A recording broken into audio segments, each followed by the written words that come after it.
জানিস না এটা কার বাড়ি? এখানে চুরি করতে হলে ইন্স্যুরেন্স করে আসতে হয়। ও মা, তুমি তো আসলেই কাজে এক হাতেই চোর ধরে ফেললা।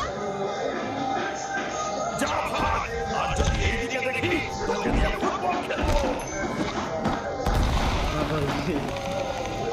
দেখলে তো, আমি শুধু খাই আর ঘুমাই না, সিকিউরিটি গার্ডের কাজও করি।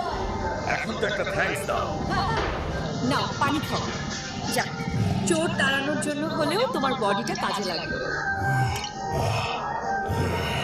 হায় হায়, চোর তাড়াতে গিয়ে তুমি টিউবওয়েল ভেঙে ফেলছো। এখন পানি খাবো কই থেকে?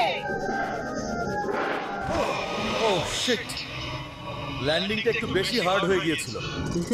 আসলে মাটির নিচে পাইপ ছিল, খেয়াল করি নাই। একটা ঠিক করো তো 10টা ভাঙো। কালকের মধ্যে এই কল যদি